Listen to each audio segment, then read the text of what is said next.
ઝાઝો સમય થઈ ગયો બ્લોગ બનાવ્યો નથી. આજ બ્લોગ બનાવીશ.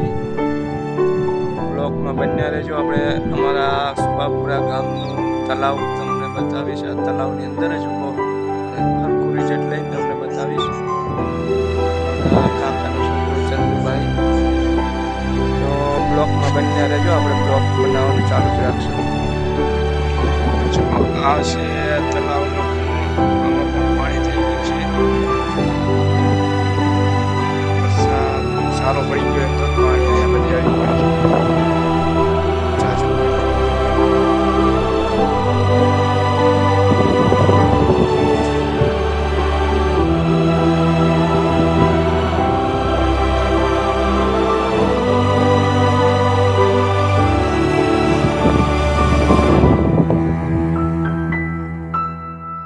મિત્રો જુઓ તલાવ છે. સામે પવન ચકલી દેખાઈ રહી છે.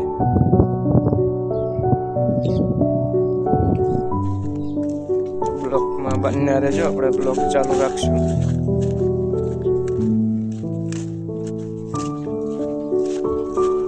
આ બ્લોકની અંદર મારા ઘરનું પણ શૂટિંગ લઈ લઈશ.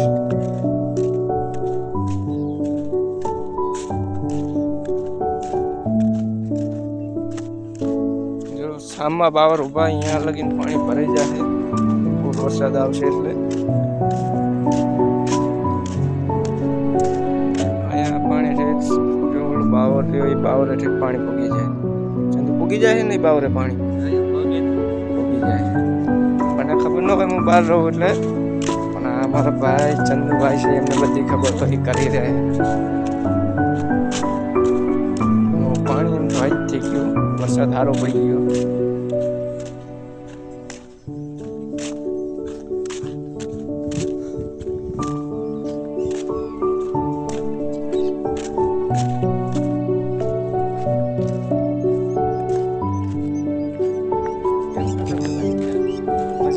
મિત્રો કઈ કેવું જ નહીં તો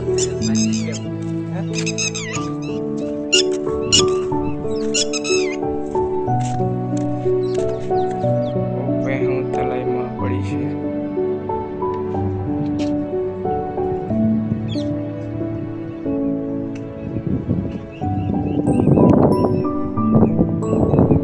અને તલાવની પારે હનુમાન દાદાનું મંદિર પણ છે.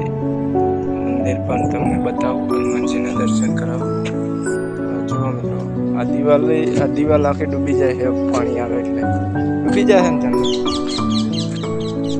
ઓલું ઝાડ ઊભું ત્યાંથી પાણી પૂગી જાય. દિવાલ આખી ડૂબી જાય પાણી આવે. સામે ઓલા બાવર ઉભા એ બાવરની ટેકરી પર પાણી ચડી જાય.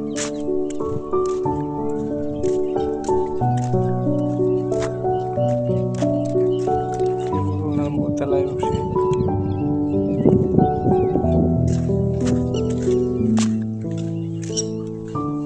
સામે કોઈ પાવર કાપી રહ્યા છે. ઝૂમ કરીને તમને બતાવું. પાવર કાપે. આ વચ્ચે બાંધરીઓ છે. જો બાંધરીયાનો એક થર જ ખાલી દેખાય.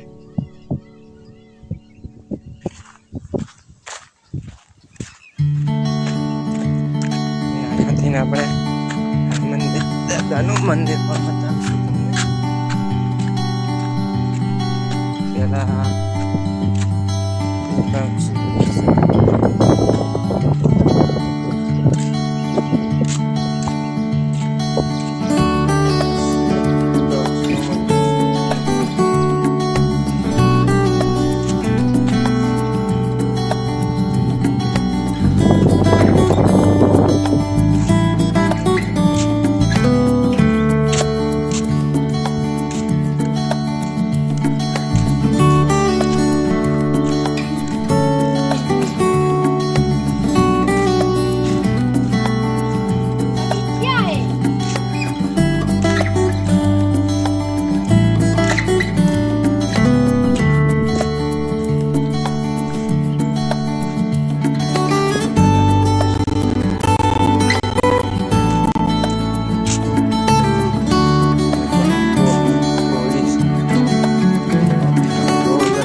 આવી છે.